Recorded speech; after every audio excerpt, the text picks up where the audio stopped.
معزز سامعین کرام، آپ سن رہے ہیں دیار اردو چینل پر مستنصر حسین تورٹ کا ناول قلعہ جنگی۔ گھر میں جو بچہ لوگ تھا، اس کے پیٹ میں جو گھوڑا کا دانہ چاہتا تھا وہ بند ہو گیا۔ ہمارا بوڑھا بھی نوکری کے ساتھ ہی تھوڑا دن میں رخصت ہو گیا، پر اس نے اپنا موت سے ایک دن پہلے بولا تھا، یارا گلشیر نواب کہتا تھا کہ اس کا وزن نہیں، پر جب وہ گھوڑا بنا کر میری پشت پر بیٹھا ہے تو یارا اس کا تو کل جہان سے زیادہ وزن تھا۔ جھوٹ بولتا تھا۔ 6 بچہ میں سے ہم تیسرے نمبر پر آیا تھا۔ وہ 2 بہن تھا جس کو اماں نے شادی کے لیے بیچ دیا اور اس کا پیسہ ہمارے پیٹ میں ڈال دیا۔ پھر بھائی لوگ ادھر ادھر ہو گیا۔ ایک کراچی نکل گیا اور اس کا چوکی داری کا نوکری لگ گیا، دوسرا لاہور میں دانے کا بٹی دھکیلتا تھا۔ دونوں اچھا کمائی کرتا تھا، پر ادھر گھر کو کچھ زیادہ مدد نہیں کرتا تھا۔ اور تیسرا بھائی اماں کی گود سے الگ نہیں ہوتا تھا، اس کا لاڈلا تھا۔ وہ لاڈ پیار سے اور تھوڑا بھوک سے لاغر ہو کر مر گیا۔ میرا کیا ہوا؟ میرا یہی ہوا جو ہو رہا ہے۔ یارا ہمارے برابر میں سوات کا ریاست تھا، بلکہ دیر کے راستے میں پڑتا تھا۔ ادھر بھی ہم جیسا لوگ کا قبیلہ برادری تھا، پر ان کا والی بادشاہ کوئی نیک اور بہت سیانہ بزرگ تھا، نیا نیا کام کرتا تھا۔ اس نے ادھر سکول، کالج، ہسپتال کھولا، سڑک بنایا۔ ادھر ہمارا نواب تو صرف کتا کی شادی پر کھانا کھلاتا تھا۔ لواری کا دوسری طرف چترال میں بھی مہتر لوگ نے اچھا کام کیا، لیکن ادھر دیر میں ہم ویسا کا ویسا ہی رہا جیسا سینکڑوں سال سے تھا۔ اور ہمارا ریاست سوات اور چترال کی نسبت کیا خدا کی شان ہے یارا، مقابلہ ہی نہیں تھا حسن کا۔ ایسا جنگل تھا دیر میں کہ دن کے ٹائم میں بھی اس میں اندھیرا رہتا تھا، ایسا ندی کا پانی تھا کہ شیشہ کا مقابلہ کرے، اور ایسا وادی اور کوثار تھا کہ کیا مثال ہے، پر ہم ویسا کب ویسا ہی رہا۔ پھر وہاں ایک صوفی مولوی کا بڑا شہرت ہو گیا، بڑا مشہوری بن گیا ہر طرف۔ اس نے سب روڈ بلاک کر دیا، درہ مالا کنڈ بند کر دیا کہ یا تو شریعت ہوگا یا شہادت ہوگا۔ اس سے تو یارا پورا گورنمنٹ ڈرتا تھا۔ ولی اللہ تھا تو ڈرتا تھا نا، اور بڑا زبردست تقریر کرتا تھا۔ دیر میں بھی اس کا بہت مرید تھا۔ ہم بھی اس کا ایک جلسہ میں شامل ہوا تو یارا ہمارا دل بھی پگھل گیا اور ہم مومن بن گیا۔ اس جلسہ میں کسی نے پوچھا کہ مولوی صاحب ادھر پاکستان کا بھی تو فکر کرو، یہ ختم ہو گیا تو پھر ہم کیا کرے گا؟ تو مولوی نے ایسا جواب دیا کہ سب لوگ نعرہ تکبیر بلند کرنے لگا۔ اس نے کہا، ہمیں پاکستان نہیں، اسلام چاہیے۔ بے شک پاکستان پر ہندوستان قبضہ کر لے تو یہ اچھا ہوگا، کیونکہ پھر ادھر کا 15 کروڑ مسلمان اس کے خلاف جہاد کرے گا تو وہ ٹکڑے ٹکڑے ہو جائے گا۔ کیا اول نمبر جواب دیا ہے یارا! تو ہمارا دل پگھل گیا اور ہم اس کا ایک مرید کا مرید ہو گیا۔ ادھر کھانا ملتا تھا، کپڑا ملتا تھا اور شہادت کی برکات پر تقریر ملتا تھا۔ مولوی ہم سے کہتا تھا کہ وہ مسلمان نہیں جو طالبان کی مدد نہ کرے۔ یارا ہمارے پاس تو اور کچھ تھا نہیں، صرف مسلمانی تھا، تو اسے ضائع نہیں کرتا تھا۔ امریکہ نے جنگ شروع کیا تو مولوی نے لشکر بنایا۔ کیا جذبہ تھا یارا! اس نے 10,000 مجاہد تیار کیا، جس میں بہت ہمارے بوڑھا کی طرح کا بھی تھا، لیکن باقی لوگ ہمارے موافق جوان لوگ تھا۔ بھوک، پیاس اور نیند ختم ہو گیا۔ ہم دن رات ایسا نعرہ لگاتا تھا کہ گلا بیٹھ گیا۔ ہمارے پاس ہتھیار تو بہت تھا مگر کم ہو گیا، تو مولوی نے کہا، تم لوگ مومن ہے، تلوار سے جہاد کرے گا۔ یارا میرے حصے میں ایک تلوار آیا، ہم اس سے تربوز کاٹتا تھا اور کہتا تھا، ہم امریکی نامراد کو ایسے کاٹے گا۔ لشکر کے ساتھ ہم بارڈر کے پار آیا تو طالبان لوگ نے ہمارے ساتھ اچھا سلوک نہیں کیا یارا۔ ایک وقت کھانا کھلایا اور پھر جواب دے دیا کہ ہم پہلے سے مصیبت میں ہیں، تم کدھر آ گیا، واپس جاؤ۔ ہم نے کہا واپس نہیں جائے گا تو انہوں نے کہا پھر ادھر تلوار نہیں چلے گا، اگر کچھ کرنا ہے تو یہ بندوق چلاؤ۔ یارا ہم پٹھان تو تھا مگر بندوق چلانا تو دور کا بات ہے، کبھی اس کو پکڑا بھی نہیں تھا۔ سب پٹھان بندوق نہیں چلا سکتا، صرف باہر کا لوگ یہ سمجھتا ہے بندوق چلانے کے لیے پیسہ چاہیے، اور یارا لد اور پیشاب صاف کرنے سے اتنا پیسہ نہیں ملتا۔ تو ہم نے 2-4 دن ٹریننگ کیا اور سیکھ گیا۔ کچھ نے کہا ہم تلوار سے لڑے گا۔ کندوز میں ہمارا بہت لوگ شہید ہوا، تلوار والا جتنا تھا وہ سب شہید ہوا۔ وہ نعرہ تو ایسا لگاتا تھا کہ شیر کے موافق لگتا تھا، لیکن خندق سے نکلتا تو واپس خندق میں آ کر گرتا۔ مولوی اپنا بیٹا اور رشتہ دار کو ساتھ لے کر ہمیں وہاں چھوڑ کر واپس چلا گیا۔ اس کے ساتھ 30 کے قریب لوگ تھے، ہمیں کچھ نہیں بتایا اور چلا گیا۔ یارا ہم کیا کرتا، اوپر سے بم گرتا تھا، ہمارے سے بہت دور گرتا تھا تو ادھر ہمارے کان اور منہ سے اور ناک سے خون نکلنے لگتا تھا، اتنے زور کا دھماکہ کرتا تھا، سامنے سے اتنی گولی آتا تھا کہ ہم سر اٹھاتا تھا تو اس میں لگتا تھا ہم کیا کرتا، ہم نے ہتھیار ڈال دیا۔ یہ جو شمال والے ہیں، تاجک، ازبک اور ہزارے ہیں، کچھ طالبان سے تو بدلہ لیتے تھے اور بیشتر کو گلے لگا کر برابر میں بٹھاتے تھے اور کہتے تھے کہ تم تو ہمارا بھائی ہو، ہمارا ہم وطن ہو، ہم تو ہمیشہ ایک دوسرے کے ساتھ لڑائی جھگڑا کرتے آئے ہیں، کبھی ہم جیت جاتے ہیں اور کبھی تم، لیکن یہ غیر ملکی یہاں کیا کرنے آئے ہیں؟ ہم شاید عربوں، مصریوں، سوڈانیوں اور چیچی کو چھوڑ دیں، لیکن پاکستانیوں کو نہیں چھوڑیں گے۔ یارا ہم تو پاکستان قربان کر کے ادھر آیا تھا، پھر بھی یہ ہمیں پاکستانی کہتے تھے۔ مولوی صوفی یقیناً ولی اللہ تھا، اسے اللہ کی جانب سے حکم ہوگا کہ تو اپنی اور قریبی ساتھیوں کی جان بچا کر ادھر سے نکل جا، تیری قسمت میں ابھی شہادت نہیں ہے، تو وہ نکل گیا، اللہ نے حکم دیا ہوگا، ورنہ وہ اتنا بزدل اور کمینہ تو نہیں ہو سکتا تھا کہ ہمیں بے آسرا چھوڑ کر چلا جائے، اسے اللہ نے کسی اور جہاد کے لیے سنبھال لیا ہوگا۔ میرا کیا ہوا؟ میرا یہی ہوا جو ہو رہا ہے۔ کیا باہر ابھی تک چاندنی کا راج ہے؟ دن ہے یا رات؟ باہر کچھ بھی ہو، تہہ خانے کے اندر رات تھی۔ گلشیر ولی کے دماغ میں ایک ہلکی سی دستک ہو رہی تھی، جس میں دیر تھا اور بہت دور تھا۔ زندگی کی رمق یہ دستک سنتی تھی لیکن بحری بن جاتی تھی۔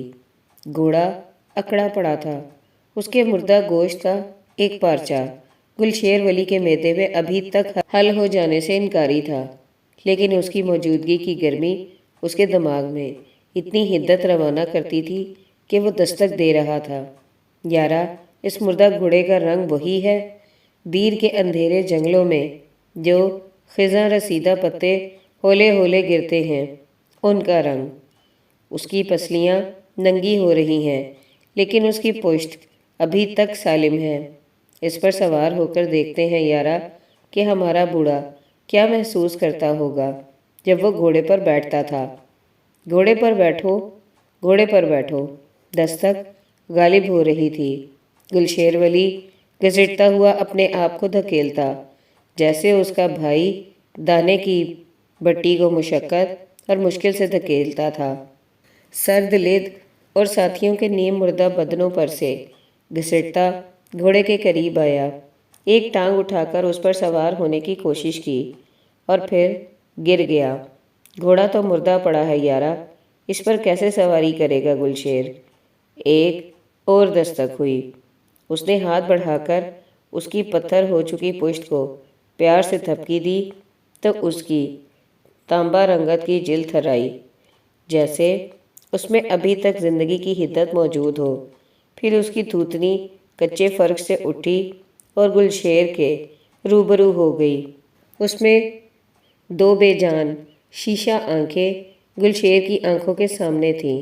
اس کے نیم معاف دماغ میں دستک کے ساتھ ایک ہلکی سی سنسناہٹ بھی آئی۔ بے وفا جانور ہے یارا، بے اعتبار جانور ہے، مر جائے، اکڑ جائے، آدھا کھایا جائے، پھر بھی زندہ ہو جاتا ہے اور ہنہناتا ہے۔ اس پر کیا سواری کرنی؟ گلشیر کا ہاتھ گھوڑے کی پشت سے پھسل کر اس کے بقیہ بدن کی مانند ڈھیر ہو گیا۔ صرف اس کے دماغ کا ایک خلیہ دستک دے رہا تھا۔ بے وفا جانور ہے یارا۔ موقع بھی نہ دیا جاتا اور فٹ بال شروع ہو جاتا۔ البتہ ایک مسئلہ کھڑا ہو جاتا اور کسی کے پاس بھی اس کا حل موجود نہ تھا۔ دھوپ تہہ خانے میں اترتے اترتے جھجک جاتی تھی۔ اس کی سفیدی میں اس خوف کی سیاہی گھلتی تھی جو تہہ خانے کے گھپ اندھیرے میں سے اوپر آ رہا تھا۔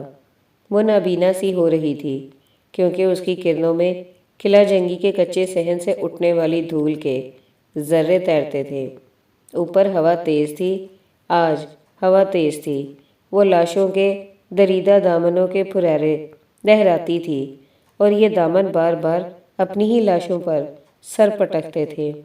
پہلے جب قلعہ جنگی کا یہ صحن ننگا ہوتا تھا تو تیز ہوا چلنے سے اتنی دھول اٹھتی تھی کہ وہ دن رات میں بدل جاتا تھا، مگر اب سینکڑوں اکڑے ہوئے بدن مٹی پر پڑے اسے ڈھانپتے تھے، اس لیے دھول کم اٹھتی تھی۔ صرف خون سے اکڑی ہوئی قمیضوں کے دامن ہوا میں اٹھتے تھے، شلواروں کے پھٹے ہوئے پائنچے ٹخنوں کے گرد پڑپڑاتے تھے۔ دھول صرف وہاں وہاں سے اٹھتی تھی جہاں جہاں لاشوں کے درمیان کچھ وقفہ آتا تھا، کچھ جگہ بچتی تھی اور صحن میں کم ہی جگہ بچی تھی۔ یوں اب دھول کم اٹھتی تھی، جیسے ہر برس درخت کے تنے میں ایک ہالے کا اضافہ کر کے اس کی عمر متعین کرتا چلا جاتا ہے، ایسے ہر دن لاش کے دانتوں سے ہونٹوں کو سکیڑ کر انہیں مزید عیاں کرتا چلا جاتا ہے۔ اور یوں یہ اندازہ لگایا جا سکتا ہے کہ اس شخص کو مردہ ہو چکے ہوئے کتنے روز ہو چکے ہیں۔ کئی لاشوں کے ہونٹ اب مزید نہیں سکڑ سکتے تھے اور ان کے مسوڑے عیاں ہوتے تھے، اگرچہ وہ بھی دھول سے اٹے ہوئے تھے اور بے حد مذاقہ خیز لگتے تھے۔ کھلے دہن میں جو مٹی گرتی تھی خشک رہتی تھی، نم نہ ہوتی تھی۔ نمی زندگی کے ساتھ ہی رخصت ہو جاتی ہے۔ لاشیں دانت نکالے خشک سے لگتے تھے، زبردستی ہنستے ہوئے۔ کہیں وہ دانت نکوسے ہوئے تھے جیسے جھنجھلائے ہوئے ہوں، اور کہیں ایک منجمد نیم وا مسکراہٹ تھی۔ وہ جو چاروں شانے چت پڑے تھے، ان کی کھوپڑیوں کے بال مٹی کے لیپ سے کانٹوں کی مانند ہو چکے تھے۔ وہ بھی مٹی میں چہرہ دھنساتے ہنستے ہی ہوں گے۔ بہت دنوں سے بچے ادھر نہیں آئے تھے۔ قلعہ جنگی کی بلند سطح پر یہ ہموار میدان ان کی پسندیدہ پلے گراؤنڈ ہوا کرتا تھا۔ وہ سرے شام مزار شریف سے نکل کر کھیتوں کے درمیان میں سے دھومے مچاتے، اچھلتے، ناچتے قلعے کے دامن میں پہنچ جاتے اور پھر سانس مجتمع کر کے اس کی ڈھلوان پر چڑھنے لگتے۔ پستہ قد فصیل تک پہنچتے اور اسے پھلانگ کر صحن میں داخل ہو جاتے اور پھر اس بچے کا انتظار کرنے لگتے جس کے پاس فٹ بال ہوتا تھا اور وہ اسے سنبھالتا پیچھے رہ جاتا تھا۔ فٹ بال والا بچہ صحن میں داخل ہوتا تو اسے سانس درست کرنے کا موقع بھی نہ دیا جاتا اور فٹ بال شروع ہو جاتا۔ البتہ ایک مسئلہ کھڑا ہو جاتا اور کسی کے پاس بھی اس کا حل موجود نہ تھا۔ گول کیپر زیادہ ہو جاتے اور کھلاڑی کم، اور جو گول کیپر ہوتے تھے وہ بس گول کیپر ہی ہو سکتے تھے۔ یہ ان کی مجبوری تھی۔ یہ فٹ بال افغان سٹائل تھا۔ ہمیشہ سے یہ سٹائل نہ تھا، بس پچھلے 20-25 برسوں میں رواج پا گیا تھا، ورنہ پہلے تو کھلاڑی زیادہ ہوتے تھے۔ افغانی مٹی میں لاکھوں کی تعداد میں بارودی سرنگیں دفن تھی۔ انہیں بچھانے والے روسی بھی تھے اور افغانی بھی، لیکن انہیں سمیٹنے والا کوئی نہ تھا۔ بالغ افراد تو سنبھل کے چلتے تھے، بچے بے دھیان ہوتے ہیں اور کبھی اپنی جان اور اکثر اپنی ٹانگ گوا بیٹھتے ہیں، تو ایک ٹانگ سے محروم ایک بچہ گول کیپر نہ ہو تو اور کیا ہو؟ شاید نہیں، یقیناً دنیا بھر میں سب سے زیادہ گول کیپر بچے افغانستان میں پائے جاتے تھے، اور یہ ایک ایسا ریکارڈ ہے جس کا اندراج کہیں بھی نہیں ہوا۔ یہ بچے بھی بہت دن سے ادھر نہیں آئے تھے۔ قلعہ جنگی کا صحن جو سرے شام فٹ بال کے میدان میں بدل جاتا تھا، کچھ روز جنگی قیدیوں سے آباد ہوا اور پھر بالکل خاموش ہو گیا۔ یہاں سینکڑوں لاشیں آباد ہو گئیں۔ نیچے مزار شریف میں جو بڑے تھے وہ تو اس آبادی سے آگاہ تھے، اس لیے جب بچے اوپر جا کر فٹ بال کھیلنے کی ضد کرتے تو وہ انہیں سختی سے ڈانٹ ڈپٹ کر کے روک دیتے۔ جان پدر اوپر ارواح کا بسیرا ہے، ان کی بدبو یہاں شہر تک آتی ہے، اوپر نہیں جانا۔ اس کے باوجود کئی روز سے اکتایا ہوا ایک بچہ چوری چھپے ادھر آ نکلا۔ ارواح بھی تو ایک مقام پر قیام کرتے اکتا گئی ہوں گی اور شاید رخصت ہو گئی ہوں۔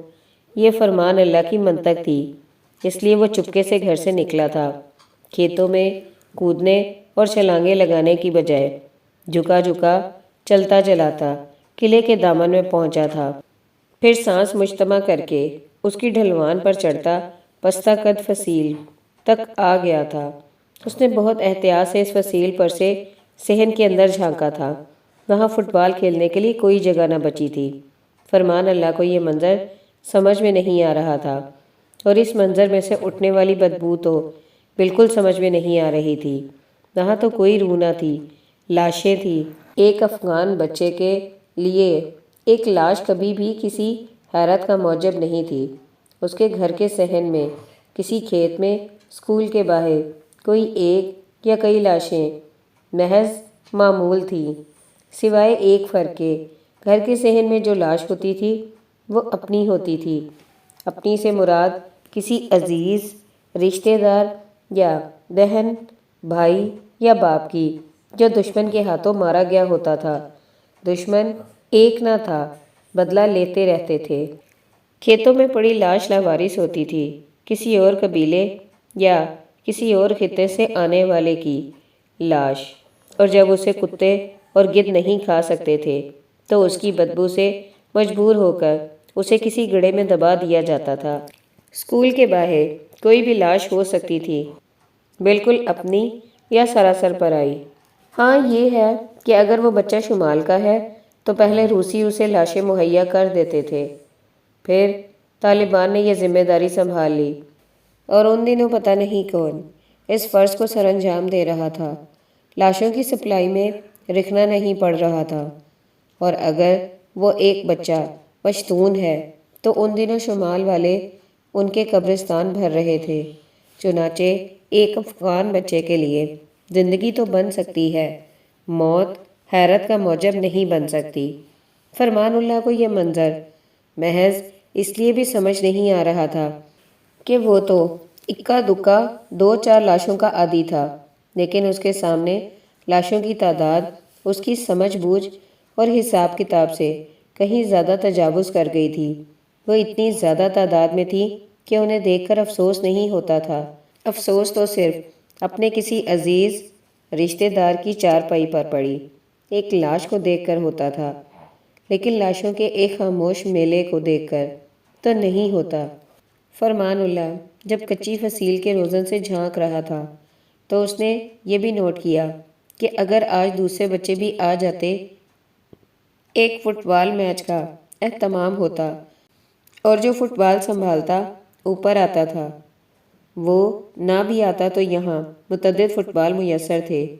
اپنے دھڑ سے الگ کچھ سر تھے جو بآسانی فٹ بال کے طور پر استعمال میں لائے جا سکتے تھے، اگرچہ وہ اتنے مکمل فٹ بال نہ تھے کہ انہیں ٹھوکر لگانے سے وہ سیدھے صبحاؤ روانی سے لڑکتے جاتے، کہ ان کی روانی میں ان کی ناکیں آڑے آتی اور وہ اٹک اٹک کر لڑکتے، اور یہ تو گول کرنے کا کوئی طریقہ نہ تھا۔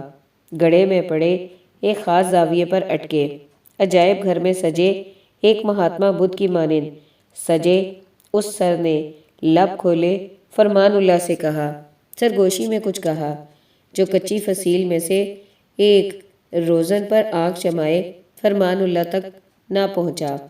تم جیسا میرا بھی ایک بیٹا تھا، اس کا نام راہل تھا، میں اسے سوتے میں چھوڑ آیا تھا، تمہاری ماں مایا کو، اور تمہیں سوتے میں چھوڑ آیا تھا۔ میرے گھوڑے کنتکا نے میرے قدموں پر اپنی تھوتنی رکھ دی تھی، اور میں نے اپنے شاہانہ لباس اور تاج شاہی کو اپنے سائیں کے حوالے کر کے سب آسائشوں کو تیاگ دیا تھا۔ نروان کے لیے ایک تصور کامل کی خاطر نہ مجھے نروان ملا اور نہ وہ تصور کامل جس کی جستجو میں نے ہر آسائش ترک کی۔ اب اس ڈیزی کٹر کے تخلیق کردہ گڑھے میں بے نام پڑا ہوں، تو کیا تم میری سرگوشی سنتے ہو؟ سب مایا ہے، سب مایا ہے۔ گڑھے میں پڑے ایک سر کی سرگوشی کون سنتا ہے؟ اس بچے نے بھی نہ سنی، حالانکہ وہ اس سے مخاطب تھا۔ یہ وہی صحن تھا جس میں بزکشی کے مقابلے ہوا کرتے تھے۔ بکرے کے ایک دھڑ کے حصول کے لیے مخالف گھڑ سواروں کو چابکوں سے پیٹا جاتا تھا۔ طالبان کو یہ کھیل ناپسند تھا کہ یہ شمال کی نمائندگی کرتا تھا۔ اب ان کا دور اختتام کو پہنچ رہا تھا، تو اب صحن میں جگہ نہ تھی، گھوڑوں کے دوڑنے کی جگہ نہ تھی۔ اگرچہ اب یہاں ایک آسانی تو میسر تھی، کھیلنے کو دھڑ بہت تھے۔ بزکشی کے کھیل کے لیے سر کے بغیر بکرے کا ایک دھڑ درکار ہوتا ہے جسے مخالف گھڑ سوار سے چھینا جا سکے، اس پر جھپٹا جا سکے۔ لیکن مسلسل خانہ جنگی کے باعث بکرے کامیاب ہو رہے تھے، تو متبادل کے طور پر ان غیر ملکی طالبان کے دھڑ بھی استعمال ہو سکتے تھے۔ یہی آسانی تھی۔ چنانچہ قلعہ جنگی کے کچے صحن میں کھیلوں کے سامان بہت تھے، فٹ بال بھی اور دھڑ بھی عام ملتے تھے۔ البتہ بزکشی کے کھیل کے لیے درکار گھوڑے نہیں تھے۔ صرف ایک گھوڑا تھا جو تہہ خانے کے اندھیرے میں اپنے ادھڑے ہوئے حصے پر سے پونچھ ہلا کر مکھیاں بھی نہیں اڑا سکتا تھا۔ اس تہہ خانے میں اترتے اترتے دھوپ جھجک جاتی تھی اور اس کی کرنوں میں دھول کے ذرے آتے تھے کہ وہ نابینا ہو رہی تھی۔ یہ گھوڑا اپنے اس انجام سے بے حد خفا تھا۔ وہ کبھی بزکشی کے مقابلوں میں سرکش ہوا کرتا تھا اور کبھی ہرات کے مصور بہزاد کے تیمور نامہ کے صفوں پر ایک ایسے جانور کی طرح مصور ہوتا تھا جو زندہ لگتا تھا۔ وہ کبھی حسین کا ہوا کرتا تھا اور کبھی افلاک کی سیر کو نکلتا تھا، ایسے کہ اس کے سفید پر کائنات کے سفر طے کرتے تھے۔